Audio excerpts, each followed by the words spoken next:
નમો સિદ્ધાનમ નમો આયર્યાનમ નમો વજ્જાયાનમ નમો લોય સવસાવુનમ એસો પંચ નમોકારો serve પાવપણાસનો મંગલાનંચ સવેસિં પરમં ભાવૈ Mangalam મંગલાનંચ સવેસિં પરમં ભાવૈ Mangalam.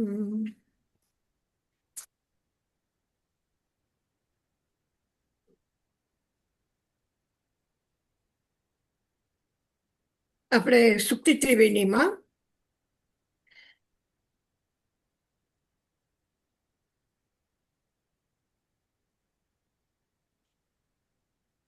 ભદ્રબાહુની સુક્તિઓમાં આપણે કરી રહ્યા છે.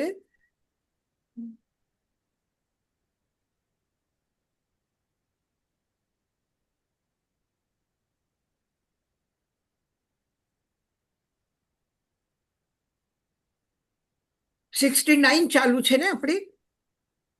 હા યશાજી મહારાજ. ₹69. હા યશાજી મહારાજ. હા,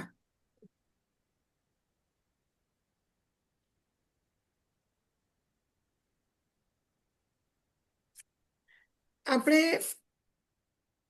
દુર્લભ મનુષ્ય ભાવ પ્રાપ્ત કરીને જે ઘણા મહેનતથી આપણે પ્રાપ્ત કર્યું છે, ઘણા પુરુષાર્થથી પ્રાપ્ત કર્યું છે, અને એને એમને વેડફી નાખીએ તો આ વ્યક્તિ અધમ પુરુષા કા પુરુષા એ વ્યક્તિ અધમ વ્યક્તિ છે, નીચ વ્યક્તિ છે, કે જે જીવનનો પોતાના જીવનના મહત્વને પણ સમજતો નથી. આવા વ્યક્તિને કા પુરુષો 68માં કહ્યું છે. તો અહીંયા જે પુરુષ શબ્દ છે એ પુરુષ શબ્દ એક વ્યક્તિ વિશેષ માટે છે, એમ સ્ત્રી પુરુષ એમ નહીં. એના આગળની ગાથા છે દવુજ્જો ઉજ્જવો પગાસઈ પરિમિયમ મિખિતમ્મી ભાવુજ્જો ઉજ્જો લોગાલોગમ પગાસેઈ.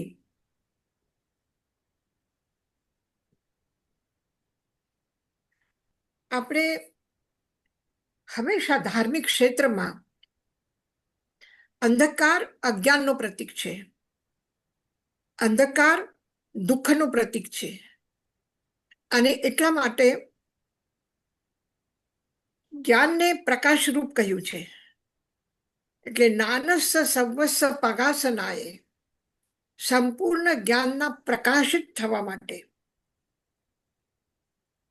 તો સૂર્યને પણ આત્માને પણ સૂર્યની ઉપમા આપી છે, અને પરમાત્માના દિવ્ય જીવનને પ્રકાશને પણ સૂર્યની ઉપમા આપી છે.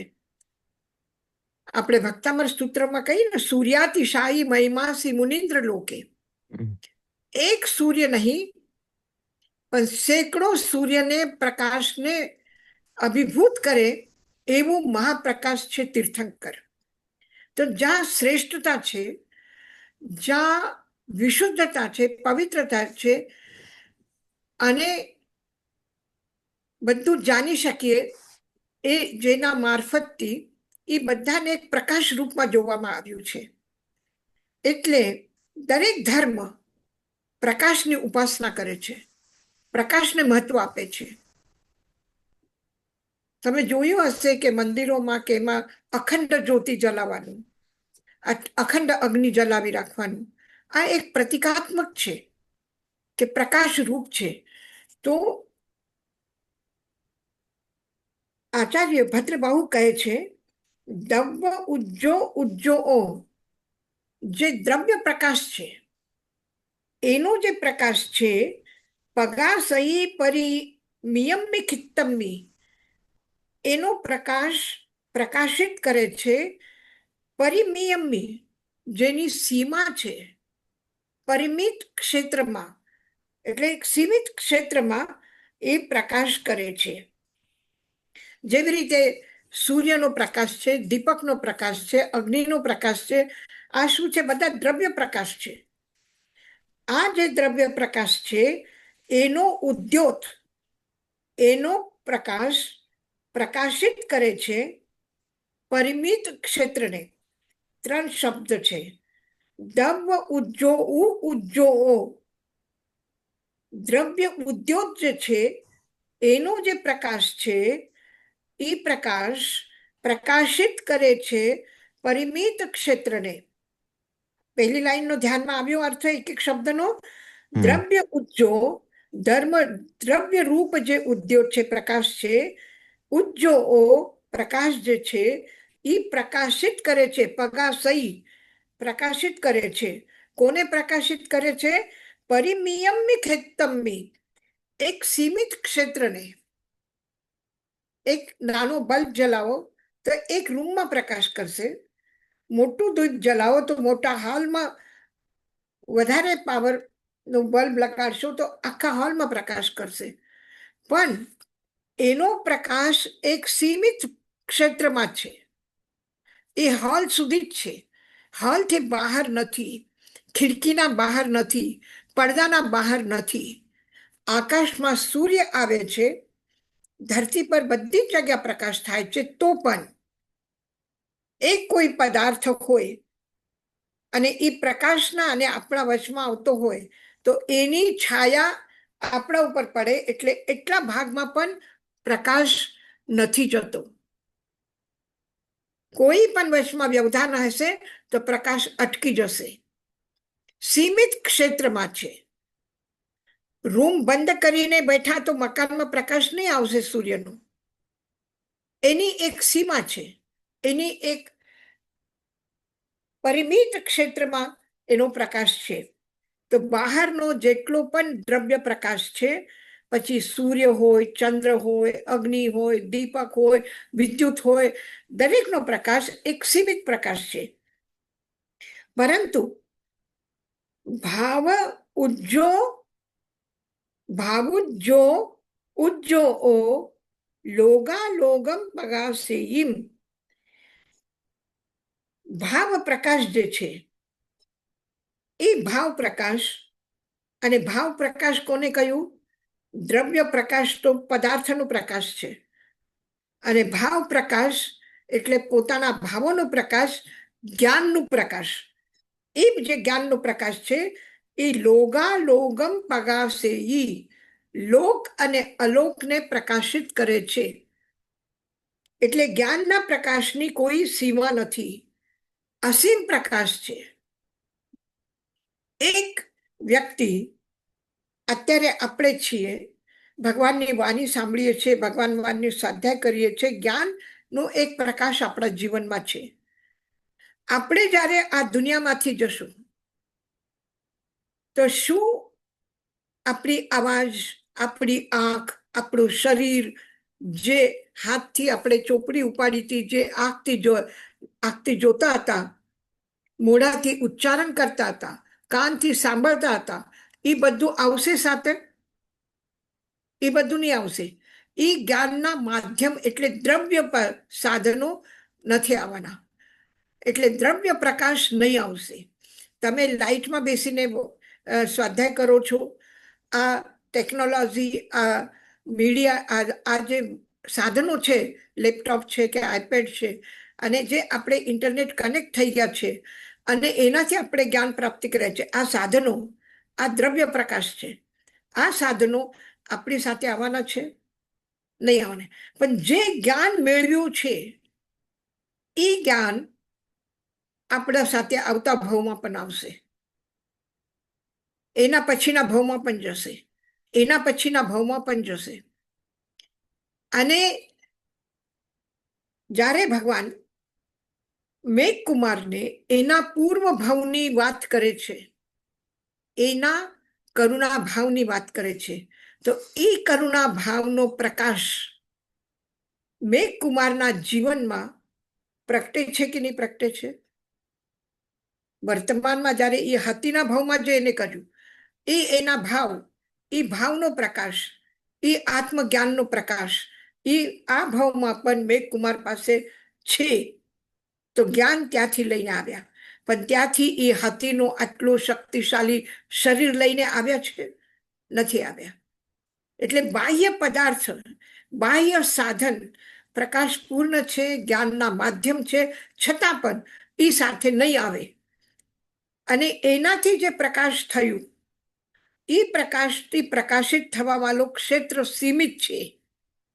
પરંતુ જે મેઘકુમારનું જ્ઞાન છે, પછી ભગવાન એને હજી જ્ઞાન આપે છે, હજી સમજ આપે છે, અને એ સમજથી એ કેવલ જ્ઞાન પ્રાપ્ત કરે છે, અને એ હવે સિદ્ધ લોકમાં છે. તો પછી એનું જ્ઞાન શાશ્વત થઈ ગયું કે નહીં? એનો જ્ઞાનનો પ્રકાશ કોઈ દિવસ મટવાનો છે? નથી મટવાનું. તો એવી રીતે ભાવ ઉજ્જો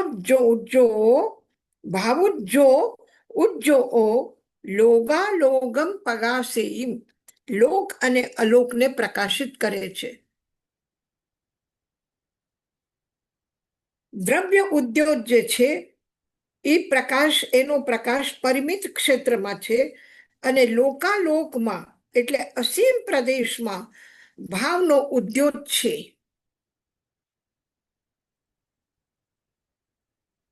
એમાં ક્ષેત્રની સીમા, સમયની સીમા કોઈ પણ દિવાલ ઊભી ન કરી શકે, એને સીમામાં બાંધી ન શકે. તમારા ભક્તિભાવ, તમારા સ્વાધ્યાયનો, તમે ત્યાં બેસીને પણ ભગવાનનું સ્મરણ કરો છો, ભગવાનની ભક્તિ કરો છો, તો એ તમારા ભાવ, એના માટે કોઈ ભગવાન જ્યાં બિરાજમાન હતા એ પાવાપુરી કે રાજગીરમાં આવીને બેસીને ભક્તિ કરો તો જ ભગવાનની ભક્તિ થશે એવું છે? જ્યારે ભગવાન મહાવીર બિરાજમાન હતા ત્યારે જે લોકોએ ભક્તિ કરી એ ભક્તિ સાચી, અને આજ આપણે કરીએ તો ખોટી છે? નહીં. તો એ ભક્તિનો પ્રકાશ ત્યારે પણ હતો, આજ પણ છે, અને આવતા સમયમાં પણ રહેશે.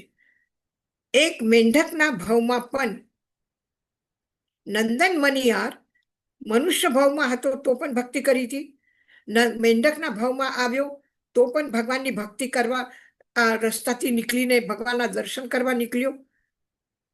મૃત્યુના સમય સુધી એની ભક્તિ બરાબર છે, અને એના પછી પણ એ સાથે શું લઈને ગયો? ભક્તિ લઈને ગયો. એટલે દેવલોકમાં જઈને પાછું ભગવાન પાસે આવ્યો દર્શન કરવા માટે. તો તમે તમારા આંખની સામે, તમારા કથામાં, તમારા એમ જોવામાં 3 ભાવ તમારા સામે છે, 2 ભાવ સામે છે. અને એવી જ રીતે ભગવાન મહાવીર જે 27 ભાવ પર્વ પહેલા જે કરુણાનો ભાવ જાગ્યો અને એનાથી સમ્યક્તનો જે પ્રકાશ થયું, એ પ્રકાશ આજે સિદ્ધલોકમાં ગયા છે તો પણ એના પાસે છે કે નહીં છે? 27 ભાવની યાત્રા કરી તો પણ બરાબર સાથે હતું, અને હવે મોક્ષમાં ગયા, શરીર છૂટી ગયો. 27 ભાવમાં તો શરીર સાથે હતું, પણ 27 ભાવ પછી નિર્વાણ પામ્યા પછી શરીર પણ સાથે નથી. તો પણ આપણે કહીએ ને, જ્ઞાન પ્રાપ્ત કરવાના સાધનો કયા છે? જ્ઞાન કેવી રીતે મળે છે? ઇન્દ્રિય નિમિત્તમ. તત્વાર્થ સૂત્રમાં શું કર્યું? ઇન્દ્રિય અને અનિન્દ્રિયના દ્વારા જ્ઞાન પ્રાપ્ત થાય છે. તો અત્યારે સિદ્ધલોકમાં જે છે એને જ્ઞાન મેળવવા માટે, એનું જ્ઞાન પૂર્ણતા આવી ગઈ, એ જ્ઞાનને પ્રયોગમાં, ઉપયોગમાં લાવવા માટે એને ઇન્દ્રિયોની આવશ્યકતા છે. આપણે શ્રુત જ્ઞાન માટે ચોપડી જોઈએ, આંખની જ્યોતિ જોઈએ, લાઇટનો પ્રકાશ જોઈએ. તો બધા આ ઇન્દ્રિયના, આંખથી જોવા માટે, વાંચવા માટે, સ્મરણ રાખવા માટે, ઉચ્ચારણ કરવા માટે, એ બધા માટે ઇન્દ્રિયોની આવશ્યકતા છે. અને ઇન્દ્રિયો જે જ્ઞાન ભેગું કર્યું એનું સંકલન કરવા માટે, બધું સાથે કરવા માટે એ મનની જરૂરત છે. તો ઇન્દ્રિય નિમિત્તમ, જ્ઞાન ઇન્દ્રિય અને અનિન્દ્રિય એટલે મનથી મળે છે. પણ જે ભાવ જ્ઞાન છે એના માટે કોઈ ઇન્દ્રિય અનિન્દ્રિયની જરૂરત છે? નથી. ત્યાં મન નથી જોતો, શરીર નથી જોતું, કાંઈ નથી જોતું. તો ભાવ પ્રકાશ માટે કોઈ પણ સાધનોની આવશ્યકતા નથી, દ્રવ્ય પ્રકાશની આવશ્યકતા નથી. દ્રવ્ય પ્રકાશને આવશ્યકતા છે, એની સીમા છે. પ્રકાશ આપવાની સીમા છે, પ્રકાશ મેળવવાની સીમા છે, દરેક સીમામાં છે. એક દીપક પણ આપણે પ્રગટાવીએ તો એના માટે ઘી જોઈએ, બાતી જોઈએ, દીવડો જોઈએ, અને ત્યારે એ પ્રગટ કરવા માટે માચીસ જોઈએ, તો એ પ્રગટ થાય. અને પ્રગટ થયા પછી સવારના પ્રગટ કરેલું દીપક, સવારના જલાવેલું દીપક 1 કલાક રહેશે, 2 કલાક રહેશે, અડધો દિવસ રહેશે, 24 કલાક રહેશે, પણ પછી ઘી પૂરા થઈ ગયું એટલે દીપકનો પ્રકાશ ગયો. તો એવી રીતે જ્ઞાનના પ્રકાશ માટે આ બધા સાધનોની આવશ્યકતા નથી. જ્ઞાન ભાવ છે, જ્ઞાન આત્માનો સ્વભાવ છે. તો એના માટે કોઈ પણ બહારના નિમિત્તની જરૂરત નથી. તો ભાવ જ જો ઉજ્જો ભાવનો પ્રકાશને પ્રકાશિત કરવા માટે કોઈ બહારની જરૂરત નથી. એ સંપૂર્ણ લોકાલોકને પ્રકાશિત કરે છે. ભગવાન મહાવીરને કોઈ ફોટા લાવીને દેખાડવા નથી પડતા ને કે આને ફૂલ કહેવાય. કોઈ બહારના એને નિમિત્તની જરૂરત છે જ્ઞાન માટે? કોઈ જરૂરત નથી. એને કોઈ શાસ્ત્ર વાંચવાની જરૂરત છે? કયું શાસ્ત્ર વાંચ્યું તું ભગવાન મહાવીર? કયું શાસ્ત્ર વાંચ્યું તું? કોની વાત સાંભળી હતી? કોઈની નિમિત્ત, બાહ્ય નિમિત્ત નહીં. કારણ એ ભાવ જ જો ભાવ પ્રકાશ છે, જ્ઞાનનો સ્વયંનો પ્રકાશ છે. એના માટે ઉજ્જો લોગાલોગમ પગાવશે, લોક અને અલોકને પ્રકાશિત કરે છે. તમને આ સીધી સુક્તિ ત્રિવેણી લઈને વાંચવું હોય તો લાઈટ જોઈએ, પણ તમે આંખ બંધ કરીને જે તમે સાંભળ્યું, જે તમે વાંચ્યું, એ તમે પાછું અંદરમાં એ કરો, ચિંતન કરો, એને વગળો, તો પછી એના માટે લાઈટની જરૂરત છે? એના માટે આંખથી જોવાની જરૂરત છે? નથી જરૂરત. એ ભાવ પ્રકાશ છે. તો ભાવ પ્રકાશથી લોકાલોક પ્રકાશિત થાય છે. અને દ્રવ્ય પ્રકાશની સીમા છે. દ્રવ્ય પ્રકાશની સીમા છે.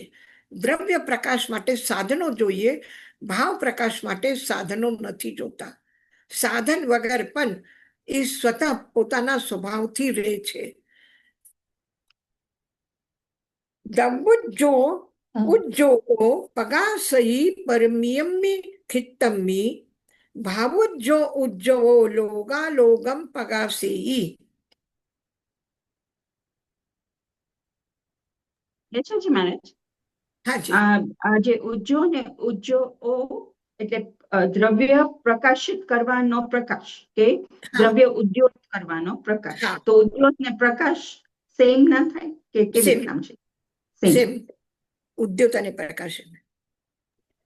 યશાજી મહારાજ, આપણે જ્યારે કહીએ કે જ્ઞાન આત્માનો ગુણ છે, તો આપણે જે તમે ભાવની વાત કરી, ભાવ પ્રકાશ, તો એટલે એનો મતલબ એવો છે કે આત્મા જ્ઞાની છે, એનો મતલબ એવો નથી ને કે એમનામાં આટલું બધું જ્ઞાન ભરેલું છે, એવું નહીં, પણ નોવા છે, દ્રષ્ટા, જ્ઞાતા છે, દ્રષ્ટા છે, એનો મતલબ એવો થયો. હવે 2 રૂમના વચમાં પડદો છે, અને પડદો છે એટલે રૂમમાં તમે બેઠા તો બીજા રૂમમાં કોણ છે તમને ખબર નથી પડતી, કારણ કે પડદો છે. અને પડદો હટી ગયો પછી બાજુના રૂમમાં કોણ બેઠો છે એ ખબર પડે છે. દરવાજા બંધ હોય તો બહારના રૂમમાં કોઈ બોલતો હોય તો એનો અવાજ સંભળાતો નથી કે કોણ બોલે છે ખબર નથી પડતો, પણ દરવાજો ખુલ્લું હોય તો કોણ બોલે છે ખબર પડે છે. તો મતલબ વ્યવધાન વચમાં આવે તો ઇન્દ્રિયો કામ કરી નથી શકતી. વ્યવધાન ન હોય તો અમુક દૂર સુધી એ કામ કરે છે. ગમે તેટલા કાનની શક્તિ સારી હશે તો પણ કેટલા દૂરથી આવેલી અવાજ સાંભળી શકો છો. કોઈ વ્યવધાન નથી તો પણ તો પણ આપણે નથી સાંભળી શકતા. પણ જ્યારે કોઈ વ્યવધાન નથી, કોઈ શક્તિને બાંધવા વાળો નથી, અત્યારે કાનનો શક્તિ કેટલી છે એ કાન ઉપર ડિપેન્ડ કરે છે અને શરીરની ક્ષમતા ઉપર ડિપેન્ડ કરે છે. પણ હવે શરીર જ નથી તો એની શક્તિ વિરાટ છે અને એ શક્તિનો શું સ્વરૂપ છે એ એના પોતાનો સ્વભાવ છે, આત્માનો સ્વભાવ છે અને આત્માના ભાવ છે. ભાવ એટલે શું? ભાવ અને જ્ઞાન. તો ભાવ એટલે શું? જ્યારે કેવલ જ્ઞાન થાય છે ત્યારે મોહનીય કર્મનો ક્ષયોક્ષમ થાય છે કે ક્ષય થાય છે? ક્ષય થાય છે. ક્ષય થાય છે. એટલે ક્રોધ, માન, માયા, લોભ નથી, રાગ નથી, દ્વેષ નથી, કાંઈ નથી. ક્રોધ નથી, અહંકાર નથી, માયા નથી, લોભ નથી, કાંઈ નથી. પછી શું છે પાછળ? ક્રોધ એક ભાવ છે, ખબર પડે છે. લોભ એક ભાવ છે, ખબર પડે છે. માયા પણ એક ભાવ છે, ખબર પડે છે. તો એવી જ રીતે આ ભાવ નથી, કોઈ ભાવ નથી. પછી શું રહી ગયું પાછળ? પાછળ શું રહ્યું? ક્ષય થયા પછી શું રહ્યું? બસ આત્મા. ક્ષય થયા પછી ક્ષાયિક ભાવ રહ્યું. ક્ષાયિક ભાવ એટલે શું? એમાં રાગ નથી, દ્વેષ નથી, કાંઈ નથી, પણ એક શુદ્ધ ભાવ છે. એ શુદ્ધ ભાવને આપણે એક શબ્દમાં કેવું હોય તો એ અનુકંપા છે, પ્રેમ છે, ક્ષમા છે. કારણ એનો આપણે અનુભવ કરી શકીએ છીએ. વ્યક્તિ આપણા સામે નથી, એના માટે કંઈ કરવાના આપણે કંઈ ઉપાય નથી કે ચાલો આપણે એના માટે જમણ બનાવીએ કે જમાડીએ કે કરીએ, કાંઈ નથી. છતાં પણ પ્રેમ છે કે નહીં એના માટે? છે કે નહીં? જેવી રીતે તમે 10 વખત એને ફોન કરો ને ફોન ન ઉપાડે તો ગુસ્સો આવે કે નહીં? તો ગુસ્સો આવે આ એક ભાવ છે અને ગુસ્સો નથી આવતું તો પછી એક ભાવ કયું રહ્યું પાછળ? પ્રેમનું. તો આ અનુભૂતિ આપણા પાસે થોડીક છે કે આપણે વગર રાગ દ્વેષના એક ભાવને અનુભવ કરી શકીએ છીએ. અનુભૂતિ છે આપણા પાસે. એ અનુભૂતિના આધાર ઉપર આપણે એક વિરાટ અનુભૂતિની કલ્પના કરી શકીએ છીએ કે એ શું હશે, શું હશે. એ શબ્દો નથી. આજે વિતરાગ પરમાત્માના કોઈ શબ્દ આપણા પાસે ક્યાંથી આવવાના નથી. કોઈ મોબાઈલ આપણે ફોન કરીએ તો પણ એ બોલવાના નથી ને આપણે સાંભળવાના નથી. છતાં પણ એક પ્રેમ, એક જ્ઞાનનો પ્રકાશ, એક ભાવનો પ્રકાશ એ આપણા સુધી આવી શકે છે. આવી શકે છે કે નહીં? એ પણ આપણને અનુભવ છે. હવે આટલા દૂર છે તમારાથી તાઈમાં, પણ તમને એવું લાગે છે ને તાઈ મહારાજના આશીર્વાદ મળી રહ્યા છે, એમની કૃપા મળી રહી છે. અનુભવ કરતા હશો તમે. એટલા સૂક્ષ્મ ભાવોને પણ તમે અનુભવ કરો છો અને અંદર અંદરથી પ્રસન્ન થાઓ છો. તો આ પ્રસન્નતા શેની છે? એ અનુભૂતિની પ્રસન્નતા છે. એ અનુભૂતિની અભિવ્યક્તિ છે.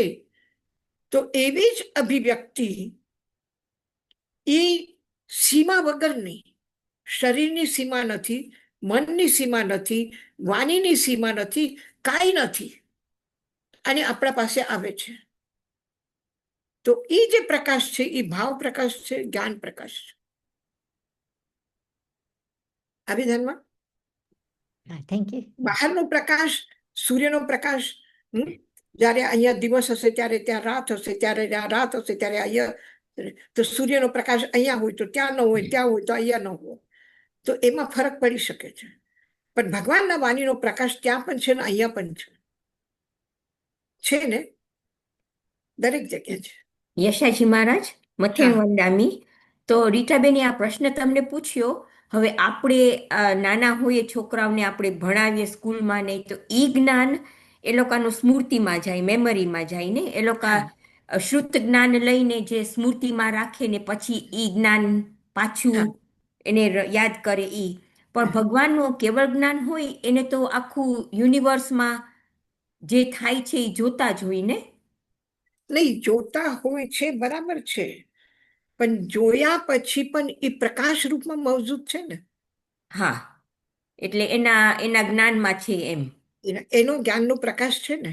હા એના હા જ્ઞાનનો પ્રકાશ છે. હવે સૂર્ય છે, સૂર્યનો પ્રકાશ છે, તમે દરવાજા ખોલો તો અંદર આવી શકે છે, પણ હા સૂર્યનો પ્રકાશ આવે છે ને. હા હા દરવાજાનો અટકન વ્યવધાન આવી ગયું, દરવાજા બંધ છે એટલે શું થયું? એક સીમા તમે બનાવી છે, હા પણ એને નથી બનાવી. એના જ્ઞાનની કોઈ સીમા નથી. હા તો આપણે જે ભગવાનની વાણી સાંભળી, એ વાણી આપણે લર્ન કરી, યાદ કર્યું, સાંભળી, પછી ચિંતન કર્યું, અને ચિંતન કરીને એ મેમોરીમાં ગઈ. હવે હમ મેમોરીમાં ગયા પછી ત્યાં શબ્દ છે? પણ ના, પાછું ત્યાં બોલવું હોય શબ્દ તો નથી. શબ્દથી જ બોલીએ છીએ ત્યાં સાહેબ. શબ્દ નથી. એ તમે જ્યારે બોલશો, હમ તમે જ્યારે પાછું એને યાદ કરશો, ત્યારે એ શબ્દ રૂપમાં આવીને એ શ્રુત જ્ઞાન થઈને આવશે. હમ પણ મતિ જ્ઞાન સત્તામાં પડ્યું છે. તમે બોલીને બતાવશો કે આ સ્વાધ્યાયમાં આ કર્યું છે, તો જ્યારે બોલશો ત્યારે શ્રુત જ્ઞાન થશે. પણ જ્યારે તમારા પાસે શું બોલ્યા એનો છે અંદર રાખેલું, તો એ તમારું જ્ઞાન શું છે? શબ્દાથી જ છે, હમ શબ્દમાં નથી. એ તમે ત્યાં વ્યક્ત કરો ત્યારે શબ્દમાં આવશે. તો કેવળ જ્ઞાનમાં જ્ઞાતા ને જ્ઞાતા ભાવ હોય ને જ્ઞાન હા બે ભેગું જ થઈ જાય ને? હા, જાણે છે. જ્ઞાતા ભાવ હા, મતલબ જાણે છે. જ્ઞાન જુદું છે જ્ઞાતા ભાવથી? ના. કે આમ બે સેમ છે પણ આપણે એમ કહીએ કે ઈ જ્ઞાતા ભાવથી જ્ઞાન આવે છે એમ? હા. Thank you યશાજી Maharaj.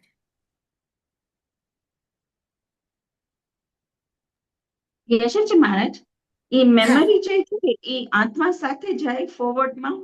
Hmm? Memory કેવી રીતના આત્મા સાથે રહી? એટલે એટલે મેમરી કેવી રીતના સ્ટીક થાય છે આત્મામાં, ઓર શું થાય છે? મૂર્તિ. ના, આ જ્ઞાન આત્માનો સ્વભાવ છે.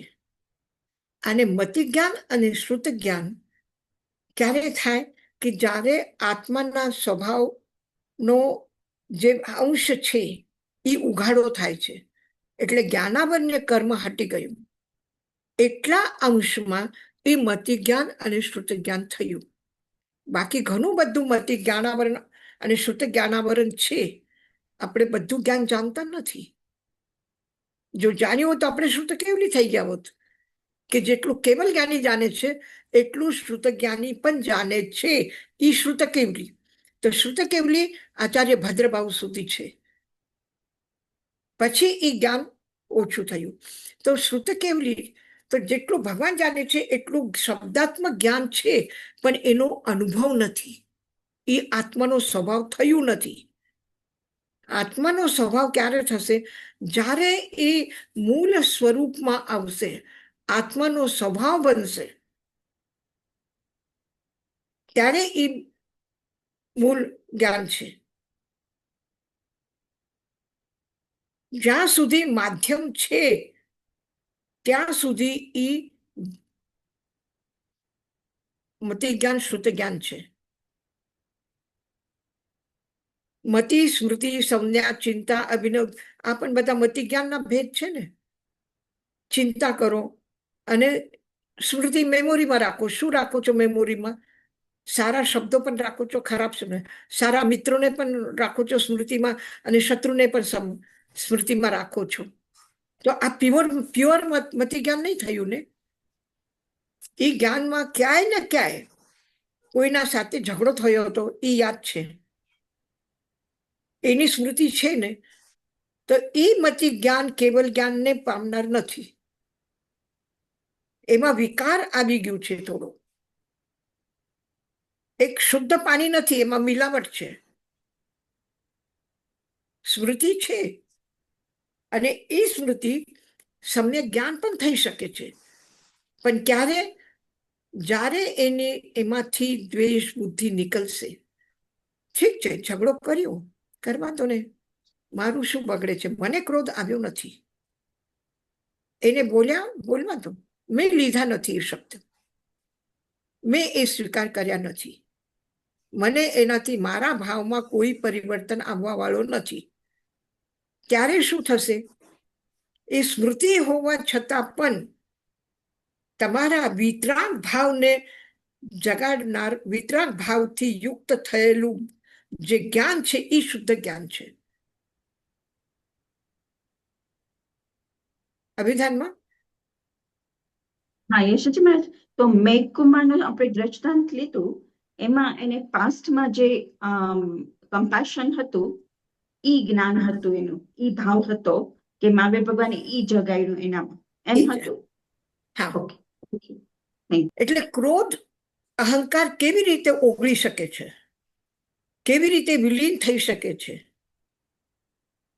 ક્રોધ આવ્યું અને ક્રોધ વ્યક્ત કરવાથી શું આપણે એમ કહીએ, મનની ભડાસ બધી કાઢી નાખું, મનમાં જે હોય કાઢી નાખવું, એ કાઢી નાખવાથી ખતમ થવાનું છે? ખતમ થવાનું છે? નથી ખતમ થવાનું. કપડો ગંદો થયો, એમાં ચીકણી વસ્તુ છે, હવે તમે બધું ખંખેરીને આવ્યા તો પણ કપડો તો ગંદો છે જ ને, તો એ ધોયા વગર કેમ રહેશે? તે કોણ ધોશે એને? જે અનુકંપાના ભાવ છે, જે મૈત્રીના ભાવ છે, જે પ્રેમના ભાવ છે, કે ક્રોધને ધોઈ નાખ્યું એને. એક આપણા પ્રિય વ્યક્તિ છે, એ બે ચાર શબ્દ સંભળાવી દે, થોડો ઝઘડો કરી દે, હા, જો વધારે સમજદાર છો, તમે સ્વાધ્યાય કરો છો, જ્ઞાન છે, તો તમે એ વખતે કોઈ પણ પ્રતિક્રિયા નહીં કરશો.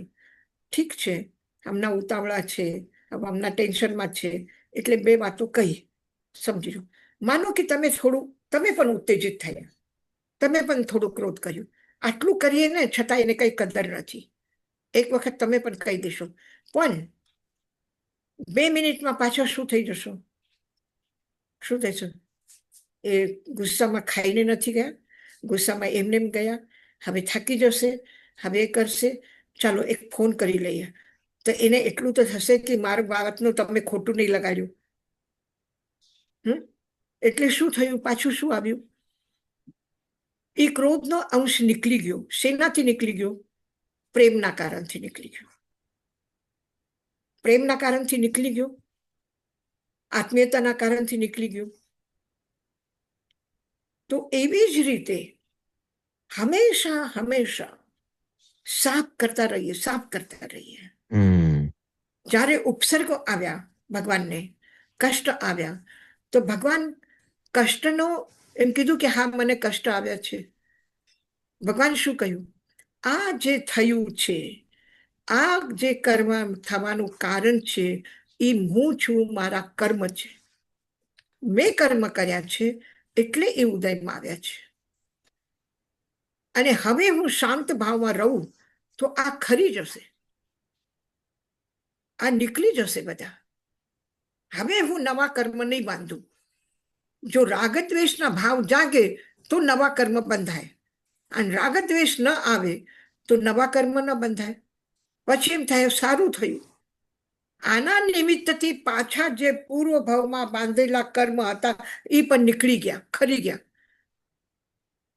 નિર્જરા થઈ ગઈ એની, તો સારું નિમિત્ત મળ્યું. જેવી રીતે ભગવાન અરિષ્ટ નેમી ગજસુકમાલ મુનિ માટે કૃષ્ણને શું કહે છે? જ્યારે કૃષ્ણ પૂછે છે મારા ભાઈ ક્યાં છે, તો કે એને એનો કાર્ય સિદ્ધ કરી દીધું. તો કે કેમ સિદ્ધ કરી લીધું? તો કે સહાયમ દિજ્જમ, એને એક વ્યક્તિ સહાયતા કરી અને એને એના કર્મની નિર્જરા કરી અને એ કાર્ય સિદ્ધ થઈ ગયું. તો સહાયમ દિજ્જમ આ શબ્દ છે. કોને સહાયમ દિજ્જમ? કોને સહાયતા કરી? સોમિલે. સોમિલ સહાયતા કરી કે ઉપસર્ગ કર્યા? આપણી ભાષામાં આપણે બોલીએ તો કહીએ કે એને મને તકલીફ આપી, એનું મારું નુકસાન કર્યું, એને મને ગાળો આપી, એને મારું અપમાન કર્યું, એને મને તકલીફ આપી, એક રસ્તે ચાલતા પણ જો કઈ ચીકણી વસ્તુ પડી હોય, કોઈ કેળાનો છિલકો પડ્યો હોય, આપણે ચાલતા વખતે સ્લીપ થઈ ગયા તો આપણે શું કહીએ? કેવા માણસો છે ને, રસ્તામાં પાણી ઢોળાઈ ગયું તો પૂછ્યું પણ નથી, આ તેલ ઢોળાઈ ગયું તો સાફ નથી કર્યું, આ કેળાના છિલકા ફેંકી દીધા જા ત્યાં. આપણે કોને દોષ આપીએ છીએ? આપણે બીજાને દોષ આપીએ છીએ. એક નાની ઘટના છે, કોઈ બાળક છે અને એના હાથથી પડી ગયું, એનો ઈરાદો નથી, એ તમને આવતા જોઈને કોઈ તેલ નથી નાખ્યું કે કેળાનો છિલકો નથી નાખ્યું તમને પાડવા માટે, છતાં પણ આપણે શું કરીએ? બીજાને દોષ આપીએ છીએ. અને ભગવાન મહાવીર શું કહે છે કે મેં એવા કર્મ કર્યા હતા, મેં એટલા, અને હવે હું ન કરું તો મારું શું થશે? જ્યારે દેવતા કહે છે કે પ્રભુ, હા, ઉપસર્ગ હવે શરૂ થયા છે તમારા જીવનમાં, લાંબો ટાઈમ છે, આવા રીતે ભયંકર ઉપસર્ગો આવશે, તમે મને સેવામાં રાખી લો, હું તમને ડિસ્ટર્બ નહીં કરું, તમારે જેમ સાધના કરવી હોય, જ્યાં વિહાર કરવો હોય, જે કરવું હોય કરજો, હું ખાલી દૂર રહીને આ બધાને અટકાવી દઈશ, કોઈને તમને તકલીફ નહીં આપવા દઉં. તો ભગવાન શું કહે છે? मैं ही बंधा हूं, मैं ही खुलूंगा, सखे તું મત બીચ મેં બોલ. હે મિત્ર, તું મારી વચમાં નહીં આવ, મેં બાંધ્યા છે, હું જ ખોલી દેવાનું છું. તો કોઈને પણ વચમાં લીધા નથી કે તમે આ પ્રોબ્લેમ છે અને સોલ્વ કરી દો. કોઈના પાસે ગયા નથી. કોના પાસે ગયા? પોતાના જ્ઞાન પાસે ગયા. અને જ્ઞાન શું કહે છે? આ એને નથી કર્યા, એને દોષ નહીં આપ. આ જ્યાં સુધી કર્યું છે એ આવવાનું છે ત્યાં સુધી શાંત રહે. શાંત રહે એટલે શું? કરુણા ભાવમાં રહે, મૈત્રી ભાવમાં રહે. આ તારું શત્રુ નથી, આ તારું ખરાબ કરવા વાળું નથી. અને એ ખરાબ ક્યારે થશે? જ્યારે તારા મનમાં એના પ્રત્યે ક્રોધ આવશે તો એ ખરાબ થશે. અને જો ક્રોધ નહીં આવે તો કઈ ખરાબ નથી થવાનું. આ સારું નિમિત્ત મળ્યું છે. સહાયમ દિજ્જમ, એ મારી સહાયતા કરે છે. શેમાં સહાયતા કરે છે? બાંધેલા કર્મને નિર્જરા કરવામાં. જશાજી મહારાજ, મથેણ વંદામી, તો આપણે પાર્શ્વનાથ ભગવાનનો દાખલો લઈએ તો એમાં એ સહાયતા લે છે ને, પદ્માવતી કે ધર્મેન્દ્ર કે એમ? નહીં, હવે તમે ધ્યાનમાં બેઠા છો, ધ્યાનમાં બેઠા છે અને કોઈ ત્યાંથી પસાર થાય છે, એના હાથથી પાણીની ચાયનો કપ પડી ગયો ને તમારા ઉપર છીટાવશે તો હું વચમાં આવી જાઉં. તમે મારી સહાયતા લીધી? તમે નથી લીધી, પણ તમે નથી લીધી. તમે તમારા ધ્યાનમાં છો, તમે તમારા આત્મભાવમાં લીન છો. તમે સહાયતા લીધી નથી, તમે સહાયતાની ઈચ્છા કરી નથી. એના પ્રત્યે અહોભાવ છે. ધર્મેન્દ્ર અને પદ્માવતીના અહોભાવ છે. એ જુએ છે કે કમઠ આટલો વરસાદ વરસાવી રહ્યું છે, નાક સુધી પાણી આવી ગયું છે અને એમને એમ પ્રભુ એમાં રહેશે તો બધું ખતમ થઈ જશે. એને શું કર્યું કે પોતાના કુંડલીથી એક ઊંચું આસન બનાવ્યું અને એના ઉપર પાર્શ્વનાથને ઉપાડીને બેસાડી દીધું. તો પાર્શ્વનાથ હજી ધ્યાનમાં જ છે, એ પોતાના ભાવમાં તલ્લીન છે. એને ધર્મેન્દ્રને કીધું નથી કે તું મને મારા આ કષ્ટમાંથી બચાવ. જો એને કહેવાની જરૂર શું છે? એ કહેવાની જરૂરત જ્યારે આવશે, એના મનમાં આવશે કે મને તકલીફ થાય છે, કે હું ડૂબી જઈશ, હું મરી જઈશ, તો એ પોતે જ ઊભા થઈને ચાલતા થયા હોત. બચવાની કોશિશ પોતે કરત ને. તો એ તો કઈ કર્યું નથી. એનો દેહ જેવી રીતે અલગ છે, દેહ બહાર છે, આત્મા અલગ છે અને શરીર અલગ છે. તો શરીર સુધી આવેલો પાણી પણ શરીરને સ્પર્શ કરે છે, એને પોતાને સ્પર્શ કરતો નથી. એટલે સહાયમ દિજ્જમ, ધર્મેન્દ્ર અને પદ્માવતી એને સહાયતા કરે છે, એને સહાય લીધું નથી, થેન્ક યુ. બરાબર. માગ્યું નથી. હમ. એટલે જ કહ્યું કે એક તરફ કષ્ટ આપે છે અને એક તરફ મદદ કરે છે, એક તરફ પ્રેમ ભક્તિ છે અને એક તરફ વૈરભાવ છે. તો આ બેમાં પ્રભુ શું કરે છે?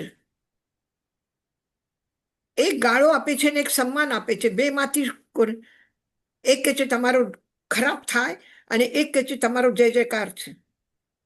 તો બેમાં ભગવાન શું કરે છે? આપણા આચાર્યો એ જ કીધું છે કે કમઠે ધર્મેન્દ્રે ચ સોચિતમ કર્મ કુર્વંતી. કમઠ અને ધર્મેન્દ્ર બંને પોતાના ભાવના અનુસાર, પોતપોતાની સોચ વિચારના અનુસાર, દૃષ્ટિના અનુસાર કાર્ય કરી રહ્યા છે.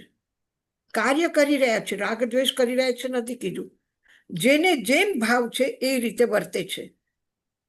પણ પ્રભુસ્તુલ્ય મનોવૃત્તિ, પ્રભુની એક સરખી વૃત્તિ છે. ન આ બાજુમાં છે ન આ બાજુમાં છે. નફો નુકસાન, મારી પ્રશંસા કે અપમાન, એ કાંઈ જોતા નથી, કોઈ વિચાર નથી.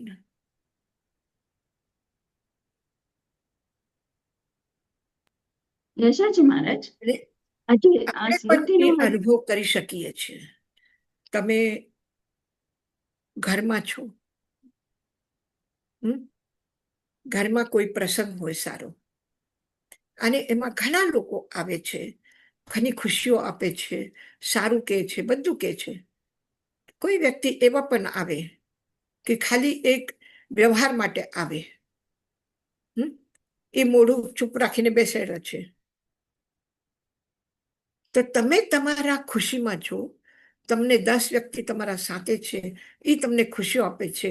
અને એ વ્યક્તિ એકાદ વખત એવું બને કે કોઈ એક વ્યક્તિ થોડું નારાજ પણ થઈ જાય, કોઈને ગમે પણ નહીં, તો પણ આપણે એનું આટલું વિચાર કરીએ વિચાર નથી કરતા. આપણે આ પ્રસંગ છે ને, ખુશીનો છે ને, આ પહેલા પૂરો કરી લો. આપણે કોઈને ત્યાં ગયા હશો અને કોઈના જીવનમાં આવું થતું હશે, તો પણ આપણે એને શું કહેશો? તમારી ફ્રેન્ડ છે, તમારી દીકરી છે અને એના ઘરમાં પ્રસંગ છે ને એવું થાય છે કે એક વ્યક્તિ એવું થઈ ગયું નારાજ, તમે શું કહેશો? કે જો આ પ્રસંગ નથી બોલવાનું, ચૂપ રહે. અને બધા આટલા સામેથી આવ્યા છે એને આવકાર, એનું સ્વાગત કર, એના માટે વિચાર, એનું સારું કર. કરશો કે નહીં કરશો? છે ને એવો અનુભવ. આપણે આપણા ભાવથી, આપણે આપણી પ્રસન્નતાને જો આપણે અનુભવ કરીએ તો બીજા જે તીવ્ર ભાવ છે એ ઓછા થઈ શકે છે અને કરી શકીએ છીએ. અને એ જ એકલા આવીને જો તમને 2 શબ્દ કહી દે, ત્યારે શું થશે? ત્યારે ગુસ્સો આવશે કે નહીં? ત્યારે નાની વાત પણ મોટી લાગશે કે નહીં? ત્યારે પ્રતિક્રિયા વધારે ઉગ્ર થશે કે નહીં? થાય છે, આપણા અનુભવ છે. તો આ અનુભવોમાંથી આપણે એ શીખવું છે કે આજે બહુ સારો દિવસ છે, આજે મારે ઝઘડો નથી કરવાનો, આજે હું સારા ભાવમાં રહીશ. એટલે રોજ સવારના ઉઠીને તમે પરમાત્માને ધન્યવાદ આપજો કે આજે મારો દિવસ બહુ સારું નીકળે. પ્રભુ તારી કૃપાથી આજનો દિવસ મારા આયુષ્યમાં મને જોવા મળ્યું છે. રાતના સૂતી વખતે ખબર હતી કે કાલે તમે સારી રીતે ઉઠશો, સ્વાધ્યાય કરશો, આ તમને ખબર હતી? અને ખબર કાઢવા જશો તો પણ મળશે નહીં ક્યાંથી પણ. અને મળ્યું છે તો એનો અહોભાવથી સ્વીકાર કરો કે આજનો દિવસ બહુ મોટો છે, આજનો દિવસ બહુ સારો છે, આજે હું બહુ ખુશ છું. અને જો કદાચ કોઈ વાત એવી તેવી સંભળાવવામાં આવશે તો હું એનો બહુ વિચાર નહીં કરીશ. આટલું બધું મળ્યું પછી થોડુંક માટે શું થાય? આપણે એક વાસણમાંથી કોઈ ચીજ બીજા વાસણમાં કાઢીએ તમે કેરીનો રસ બનાવ્યો એક મોટા વાસણમાં, બધાને વાટકીમાં બરાબર બધાને પરોસ્યો, તો પાછળ થોડું રહે છે કે નહીં? પાછળ રહી છે ને થોડું એને ચોટેલું, એ આપણે એમને એમ ધોવા મૂકીએ છીએ. બધા જમ્યા છે, બધા ખૂબ વખાણ કર્યા, તમારી રસોઈ બહુ સારી, બધું એ સારું, અને કેરી તો પણ થોડું ઘણું તો ચમ્મચમાં લાગીને રહેશે જ પાછળ. તો એવું કોઈક વખત થઈ જાય, થોડું રહી જાય તો રહેવા દો, એને જવા દો, એને ચિંતા નહીં કરો. બધા કેટલા પ્રેમથી ખાધું એ વિચાર કરો ને, બધાને કેટલું ગમ્યું એ વિચાર. આજનો દિવસ બહુ સારો છે મારા માટે. હવે થોડુંક હવે થઈ જાય, આપણે બજારથી શાકભાજી લાવીએ, પત્તા પત્તા ધનિયા પત્તી લઈ આવ્યા, પત્તા પત્તા લઈ લીયા, પછી એના ડંઠલ.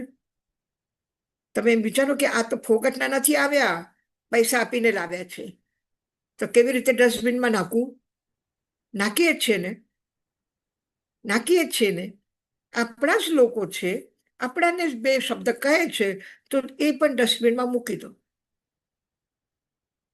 પૈસા આપીને લાવેલા છે, પ્રેમથી સાચવેલા છે બધાને, અને તો પણ આટલું પ્રેમ આપીને પણ જો ક્યારેક એવા થઈ જાય થોડું ઊંચી નીચી વાત, તો પછી ડસ્ટબિનમાં કાઢી દેવાની. બરાબર? પછી નહીં લાગશે ખોટું, પછી એની તીવ્રતા ઓછી થશે, પછી એની કટુતા ઓછી થશે, એ વાતનું ખોટું ઓછું લાગશે. આપણે કેમ ઓછું થઈ જાય એ જોવાનું.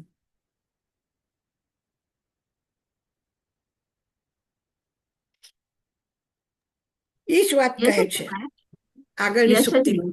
હા, બોલો. આ સ્મૃતિ ઉપર હજી કે જે મોહ સાથે હોય એ સ્મૃતિ એ બ્રેઇનમાં જ રહે છે, પણ આત્મામાં જે મતિ જ્ઞાનની શુદ્ધતા હોય એ સ્મૃતિ છે. હા, એમ છે. શુદ્ધ ભાવમાં જે છે એ સ્મૃતિ સમ્યક સ્મૃતિ છે. તો પછી જયારે જાતિ સ્મરણ જ્ઞાન થાય ત્યારે એ પાછળના ભાવ શું યાદ આવે એ લોકોને? કે બધું આખું ભાવનું યાદ આવે, કે એ લોકોના જે સારા ભાવ હોય એ જ યાદ આવે? જે ક્ષણમાં એ અનુભૂતિ તીવ્રતાથી થયેલી હોય એ યાદ આવે. આખું જીવન યાદ આવશે એવું નથી. કોઈક ઘટના યાદ આવશે, કોઈક વ્યક્તિ યાદ આવશે, કોઈ પ્રસંગ યાદ આવશે જાતિ સ્મરણ જ્ઞાનમાં. Thank you યશોજીમાં. મતેનું નામ યશોજી મહારાજ.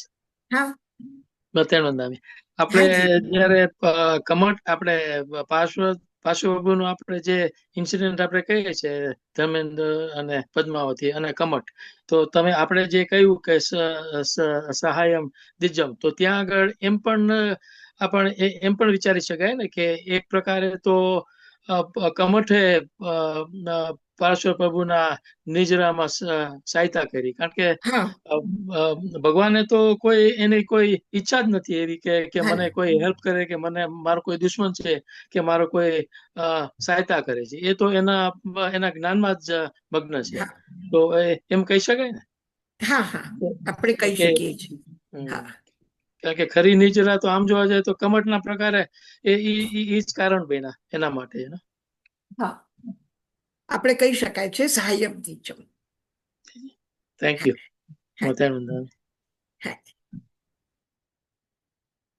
ઓહમ્મેવું નિગ્રહીએ દાહસોવ સમનમ હવૈ તિથમ લોહમ્મેવું નિગ્રહીએ તન્ના ઉચ્છે અનમ હોઈ. તીર્થ એટલે પવિત્ર, તીર્થ એટલે વિશુદ્ધ, જેનાથી પાર થઈ શકીએ છીએ એ તીર્થ. સંસાર સમુદ્ર જેનાથી પાર થઈ શકીએ છીએ એ તીર્થ. તીર્થ જે છે એનો અર્થ એ છે. તો ભગવાન કહ્યું કે તીર્થની સ્થાપના કરી અને તીર્થંકર થયા. તીર્થમાં શ્રાવક, શ્રાવિકા, સાધુ, સાધ્વી બધા છે. તો એનું જીવન તીર્થરૂપ કેવી રીતે બનશે? આપણને ભગવાન તીર્થ કહે છે, તો કોને તીર્થ કહ્યું? આ શરીરને તીર્થ કહ્યું? આ શરીરને, આ ભાવને તીર્થ નથી કીધું, આપણા લાઈફને તીર્થ કીધું છે, જીવનને તીર્થ કહ્યું છે. તો આ તીર્થ કેવી રીતે થઈ શકે છે? તો કે કોહમી ઉનિગ્રહીએ, જે ક્રોધનો નિગ્રહ કરે છે. એટલે જે ક્રોધ આપણા ઉપર હાવી થઈ શકતો તો એને આપણે હાવી થવા દીધું નથી. ક્રોધનો નિગ્રહ કર્યું. પછી નિગ્રહ કરવાથી શું થયું? દાહ સોવ સમનમ, જે ક્રોધથી તાપ પેદા થવાનું હતું એ તાપનું શું થયું? ઉપશમન થયું. માનસિક ત્રાસ જે થવાનું હતું એ થયું નથી. એવી જ રીતે લોભમની ઉનિગ્રહે, એવી જ રીતે આસક્તિનો નિગ્રહ કર્યો. તો એનાથી શું થયું? તન્ના ઉચ્છિએનમ હવઈ, તૃષ્ણા જે હતી આ શાંત થઈ. લોભના નિગ્રહ કરવાથી, લોભનો ઉપશમન કરવાથી, લોભને શાંત કરવાથી શું થાય છે? તૃષ્ણા શાંત થાય છે. ક્રોધને શાંત કરવાથી જે તાપ ક્રોધનો હતો એ શાંત થયું. અગ્નિ બુઝાવાથી શું થાય? અગ્નિ ઉપર પાણી છાટ્યું અને અગ્નિ બુઝાવી તો એનાથી શું થશે? અગ્નિનો તાપ શું થશે? નહીં લાગે. અગ્નિ જે જલાવતી હતી, નષ્ટ કરતી હતી, એ વિનાશ કરતી હતી, એ વિનાશ નહીં થશે. તો ક્રોધ અને લોભ, લોભથી મોહ અને માયા પેદા થાય છે, અને ક્રોધથી અહંકાર પેદા થાય છે, અને અહંકારથી ક્રોધ પેદા થાય છે. એટલે બેને લીધા છે અહીંયા કે ક્રોધથી એનો તાપ ઓછો થાય છે અને લોભથી તૃષ્ણા ઓછી થાય છે. ત્યારે જીવ જે છે શું થાય છે? ઉપશમનમ, ઉપશમન થવાથી હવઈ તીર્થમ, જીવન તીર્થરૂપ બને છે. તીર્થની કેટલી સુંદર વ્યાખ્યા કરી છે કે ક્રોધનો નિગ્રહ કરવાથી માનસિક જે તાપ, માનસિક જે અશાંતિ, માનસિક જે પરેશાની છે એ શું થાય છે? શાંત થઈ જાય છે. અને લોભના નિગ્રહ કરવાથી તૃષ્ણા શાંત થાય છે. એના માટે ઉપશમનમ, દાહસ્ય ઉપશમનમ, તો દાહનો ઉપશમન થયું. અને તન્ના ઉચ્છિએનમ, તન્નાપન નો ઉચ્છેદ થયું, એટલે તૃષ્ણાના જડો ઉખાડી નાખી. તો શું થયું? હવઈ તીર્થમ, તો એ જ તીર્થ છે.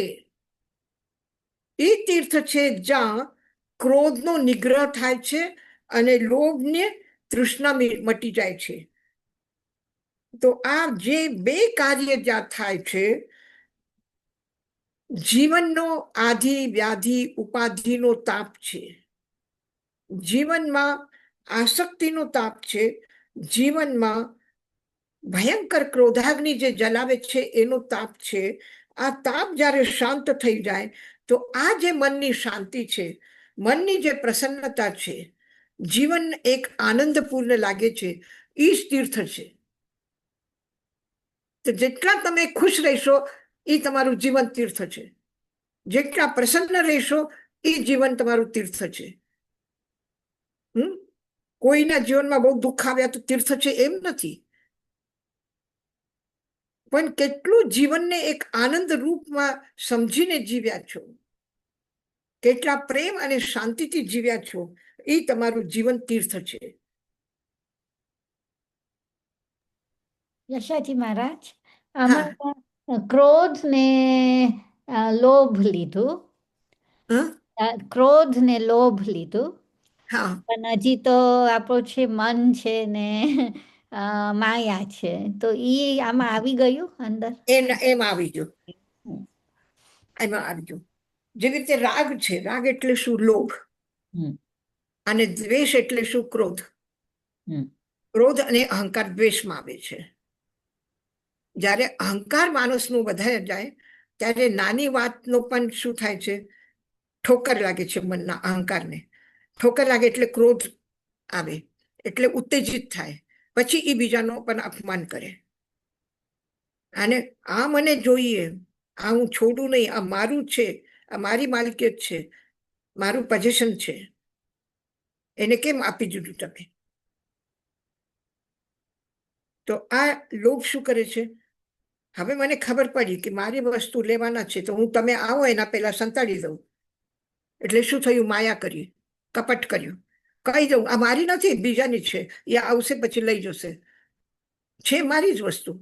પણ હું કહું કે નહીં, આ ચોપડી રીટાબેન મારી નથી, એમના બીજાની છે, એ આવશે હમણાં લઈ જશે.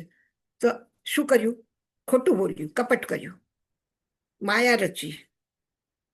તો લોભમાંથી માયા આવે છે અને ક્રોધમાંથી માન. તો ક્રોધ આ પ્રગટ આપણને દેખાય છે, આપણે સમજી શકીએ છીએ ક્રોધને જલ્દી, એટલે આપણે ક્રોધ નહીં સમજે, પણ અહંકાર જલ્દી સમજમાં નથી આવતું. એટલે ક્રોધનો વિશેષ ઉલ્લેખ કર્યું છે. માયા ખબર નથી પડતી, અંદર અંદર માણસ શું કહાનીઓ બનાવે છે અને શું શું જાલ બિછાવે છે, પણ લોભ સમજમાં આવે છે. અને બીજું મને એક ચીજ પૂછ્યું હતું કે આપણું ક્રોધ જે અંદરથી આવે છે એ તો આપણું કર્મનો ઉદય ભાવ આવે, એટલે અંદર આવે, એ ભાવ આવે છે, રાગ ભાવ આવે છે કે દ્વેષ ભાવ આવે છે. અને બારે સાથે એની સાથે કોઈક વ્યક્તિ કંઈક બોલ્યું ને એટલે નિમિત્ત બની ગયા. તો આપણે અહીંયા એમ કે છે કે તમે એ ક્રોધ ભાવ અંદરથી ઉત્પન્ન થાય છે એને તમે ઉપશમ કરો, કે એમ કહે છે કે તમે સમજી જાઓ કે આ નથી કરવું? એટલે એમ ડિફરન્સ શું છે એમાં? ઉપશમ જ થાય ક્રોધનું? હા, ઉપશમ. ઉપશમ. હવે પાણી ગંદુ છે અને તમે એમાં ફીટકડી ફેરવો છો, તો શું થાય છે? ગંદુ બધું નીચે બેસી ગયું છે. નીચે એકદમ ખતમ નથી થયું, પાણીના અંદરમાં જ છે, પણ નીચે બેસી ગયું છે. ઉપર પાણી એકદમ સ્વચ્છ છે, અને તમે એને ડોળાવશો, હાથ નાખીને એને હલાવશો, તો પાછું નીચેની ગંદકી ઉપર આવી જશે અને પાણી ગંદુ લાગશે. તો એ બની શકે છે, પણ જ્યાં સુધી આ અંદરથી નીચે બેસેલું છે, ક્ષય નથી થયું, ઉપશમ થયું, એટલે શું છે? અંદર નીચે બેસી ગયું. હવે ક્રોધ ઉપર નથી, પણ ક્રોધ પાછું તમે એને ઉત્તેજિત કરો તો જાગી જશે, પણ જ્યાં સુધી એ ઉત્તેજિત નથી થતું ત્યાં સુધી તો અંદર બેસેલું જ છે. એ ઉપશમ છે, અને ઉપશમ ધર્મ છે. સૌથી પહેલા સમ્યક્તોની પ્રાપ્તિ થાય તો ત્યારે કયા સમ્યક્તોની પ્રાપ્તિ થાય? ઔપશમિક સમ્યક્તોની પ્રાપ્તિ થાય. સીધું ક્ષય કે ક્ષયોક્ષમ નથી થતું, ઉપશમ થાય છે, અને ઉપશમ થયા પછી ક્ષયોક્ષમ અથવા ક્ષય થાય છે. તો ઉપશમ બહુ ઘણું મહત્વપૂર્ણ છે. એકદમ ક્રોધ મટશે નહીં, એ અંદર પડ્યું રહેશે, પણ ઉપરથી તમારી સમજ છે, આ છે. આપણે કલ્પના કરો કે બે જણનો ઝઘડો થયો, આપણે બાજી રહ્યા છે, અને આટલામાં કોઈ આવી જાય તો તરત જ આપણે શું કરશું? તરત જ એકદમ મીઠું બોલવા માંડશું. પછી એને સમજાવશું, હમણાં ચૂપ રહે, હા, હમણાં કઈ બોલતો નહીં, ઓલા આવ્યા છે. અને એને સમજાવ, એના ઉપર તો ગુસ્સો કરતા હતા, ના સમજ છો, મૂરખ છો કહેતા હતા, અને તરત જ એને શું કહેવા માંડ્યા? હવે ચૂપ રહેજે, બોલતો નહીં કઈ. તો આ ક્રોધ નો ઉપશમન તરત જ આપણા ખ્યાલમાં આવે છે, આપણે કેવી રીતે કરીએ છીએ. તો આ ઉપશમન જે કર્યું પછી શું થાય છે? આ ઉત્તેજના એમાંથી ઓછી થઈ, એનાથી જે તાપ હતું એ ઓછી થયું, પછી તમે શાંતિથી વિચારી શકો છો કે હવે મારે શું કરવું છે. એકદમ ક્ષય ન કરી શકો તો કઈ વાંધો નહીં, પણ ઉપશમ કરી દો. એકદમ હાથમાં એકદમ આમ ગુસ્સો કરીને મોઢું બગાડીને ક્રોધ કરતા હતા, અને એકદમ હાથ એવા થઈ જાય જાણે કોઈ કામ કરતા હોય, તરત જ કોઈ ચોપડી ખોલીને બેસી જશું વાંચવા માટે કોઈના સામે, તો બહુ જ્ઞાની થઈ ગયા એકદમ. તો આ ઉપશમ છે, આપણે કરી શકીએ છીએ. અને એ જ એટલે ક્રોધ બહુ સારું અહંકાર કરતા. અહંકારને આપણે એમ નહીં કરી શકીએ. અહંકારને એટલું છુપાવી નથી શકતા, પણ ક્રોધને આપણે એ સમજી જાય તરત જ કે હવે નહીં કરવાનું, હા હવે ચૂપ બેસવાનું. એ ડાયો છે થોડું. અને મહારાજ સાહેબ સોરી એ ઉપશમ જ તીર્થ કહેવાય. ઉપશમ. ઉપશમ જ આપણી જીવન, ઉપશમની જીવન એ તીર્થ કહેવાય એમ. નહીં, ઉપશમ થોડી વાર માટે રહે છે, પછી એ આ ક્ષયોક્ષમ થશે, નહીં તો ક્ષય થશે. હવે થોડી વાર પણ તમે આટલું જે થયું, પછી તમે વિચારો પાછો ઝઘડો શરૂ કરીએ, તો પછી એ ગયા, હવે ચાલો પાછા ઝઘડા થયા તો રહી જશો, ભૂલી જશો, તરત જ કહેશો ચાલો હવે જમી લઈએ સાથે, ટાઈમ થઈ ગયું છે. સમજી ગઈ, થેન્ક યુ. પછી ઝઘડા એટલે શું થયું? પાછું ક્ષયોક્ષમ ક્ષયમાં ગયું, ઉપશમમાં નથી રહ્યું. પછી આગળ વધીને શુદ્ધિ વધારે આવી ગઈ. આપણે કહીએ છીએ ને, આપણે 2 મિનિટ શાંત રહે તો ક્રોધ ઓમેય વયું જાય છે, સાથે નથી રહેતું. એટલે ગમે તેટલું પાણી ગરમ કરો, તમે ગમે તેટલું વધારે કરો અને ગેસ બંધ કરો તો શું થશે?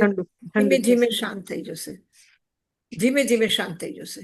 એ પોતાના સ્વભાવમાં આવશે. એટલે તમારું સ્વભાવ ક્રોધ કરવું નથી. હવે ગેસ ઉપર મૂકી દીધો તો એ ગરમ થવાનું જ છે, પણ ગેસ બંધ કરી દો તો પાછું ઠંડુ થઈ જશે, પાછું પોતાના સ્વભાવમાં આવી જશે. પાણી જેવા શુદ્ધ છો તમે, પાણી જેવા તમે શાંત છો, પાણી જેવી મીઠાશ છે, બધું સારું છે. બસ ખાલી આપણે ગેસ ઉપર નથી જો, એનાથી બચીને રહેવાનું. અને ગયા તો પણ ચિંતા નહીં, થોડી વારમાં પાછું સારું થવાનું જ છે. કોઈ સાથે ઝઘડો થાય ને તો પણ વિચારી લેજો કે થોડી વાર પછી સોરી કહી દઈશ ને, બધું ખતમ થઈ જશે. એટલે સોરી કહી દેવાનું, મિચ્છામી દુક્કડમ કહી દેવાનું તરત જ. મારે પૂછવું હતું, લાંબુ નહીં ચાલવાનું. આપણે હાથમાં રબર લઈએ અને રબર બેન્ડ તમે કરીને જો, રબર બેન્ડ લો હાથમાં અને એ ખીચો, જેટલી તાકાત છે લગાવીને ખીચો એને, તો શું થઈ જશે? તૂટી જશે. તૂટીને પાછું વાગશે. જ્યારે રબર બેન્ડ તૂટે ને ત્યારે પાછું આંગળીને વાગશે, પાછું માર પડશે આંગળી ઉપર. એટલે વધારે ખીચવાનું નહીં, કોઈ વાત નહીં, તરત જ હા અચ્છા ઠીક છે સોરી. પછી એને જ થશે કે અરે એ કઈ બીજું કહેવા માંગતા હતા ને, હું કઈ બીજું કહેતી હતી, એમાં ઝઘડો થઈ ગયો. થોડી વારમાં સમજી જશું આપણે. એટલે આવે તો ચિંતા નહીં કરવાની, પણ લાંબુ નહીં ખીચવાનું. મહારાજ સાહેબ, મારે પૂછવું તો એક ક્વેશ્ચન. આપણે જ્યારે ભગવાન તીર્થની સ્થાપના કરે તો એ તીર્થને આ તીર્થમાં સરખામણ કેવી રીતે કરીએ આપણી? કયા તીર્થમાં? જે ભગવાન તીર્થની સ્થાપના કરે, જ્યારે શ્રાવક શ્રાવિકા, સાધુ સાધ્વી, અને એ તીર્થ અને આપણે હમણાં જે તીર્થનું વર્ણન કર્યું કે આપણું જે જીવન હોય એ એકદમ શુદ્ધ ભાવે, સાચા ભાવે આપણે રહેવાનું, એ તીર્થ કહેવાય. તો એમાં તમે કેવી રીતે આપણે સિમિલારિટી કેવી રીતે કરીએ? જો આપણે શું કહીએ, જીન શાસન કી જય, શાસનપતિ ભગવાન મહાવીર કી જય બોલીએ છીએ ને આપણે ભગવાનના શાસનમાં જ છીએ. એ શાસનમાં મતલબ આપણે ભગવાનના સ્થાપિત કરેલા તીર્થમાં છીએ. પછી ત્યારે જે ભાવમાં હતા, ત્યારે જેવી રીતે તીર્થમાં હતા, ત્યાં એવી જ રીતે આજે પણ તીર્થમાં છે. આજે પણ આપણે ધર્મારાધના કરી રહ્યા છે. આજે પણ આપણા પ્રભુ પરમાત્મા ભગવાન મહાવીર છે, એમના પ્રત્યે આપણી શ્રદ્ધા છે, એમના વાણી ઉપર આપણે વિશ્વાસ કરીએ છીએ. તો અત્યારે પણ આપણે તીર્થમાં છે. એ સરખું જ છે. ત્યારે જે લોકો હતા, અત્યારે જે આપણે છીએ, બરાબર છે, સરખા જ છે આપણે. પણ આ ખાલી ભગવાનના તીર્થમાં છે આટલું જ નહીં. ભગવાન કહે છે તમે તીર્થ બનો. રાજનીતિ હતી એમાં શું કહ્યું કે એ જીવન તીર્થ છે, જેના જીવનમાં ક્રોધનો ઉપશમન થઈ ગયું છે, લોભમાં તૃષ્ણા નથી, લોભ પણ શાંત થઈ ગયું છે. એ જીવન તીર્થ છે. ખ્યાલ આવી ગયો. Thank you. હા, ચાલો મંગલ વાત યશોજી મહારાજ, કરીએ આગલા સન્ડેમાં. હા, આમાં એક કેમ બે વસ્તુ વાપરી કે ક્રોધનો નિગ્રહ કરવો અને દાહનો ઉપશમ કરવો. હા. કેમ બે એમ કેમ ના કીધું કે ક્રોધનો જ ઉપશમ કરી દો? નહીં, લોભનો ઉપશમ કેવી રીતે થશે? લોભમાંથી તૃષ્ણા નીકળી જાય, આસક્તિ નીકળી જાય, એક પકડ નીકળી જાય, અને ક્રોધનો ઠંડુ પડવું જોઈએ. ઓકે, આમ થેન્ક તો યુ. લોભનો પણ ઉપશમ છે. આમ આપણે બહારથી સમજવા માટે આપણે કહીએ છીએ કે ક્રોધનો ઉપશમ અને લોભનો તૃષ્ણા ન હોય, પણ અંતરંગમાં જુઓ તો આપણે શું કહીએ છીએ? અનંત અનુબંધી ક્રોધ, માન, માયા, લોભનો ક્ષય થયું. ક્રોધ, માન, માયા, લોભનો ક્ષયોક્ષમ થયું, અને જ્યારે સમ્યક તો ત્યારે ઉપશમ થયું. તો લોભનો પણ ઉપશમ તો છે જ. કશાયનો ઉપશમ છે, કશાયનો ક્ષયક્ષમ છે, કશાયનો ક્ષય છે. જ્ઞાનનો ઉપશમ નથી. જ્ઞાનનો ક્ષયોક્ષમ અને ક્ષાયિક છે. માત્ર એક મૌન્ય કર્મ છે જેનો ઉપશમ છે. નમો અર્હંતાનંગ, નમો સિદ્ધાનંગ, નમો આયર્યાનંગ, નમો વજ્જાયાનંગ, નમો લોએ સવસાહુનમ, એસો પંચ નમોકારો સર્વ પાવ પનાસનો, મંગલાનંચ સર્વેસિન પરમમ હવૈ મંગલમ.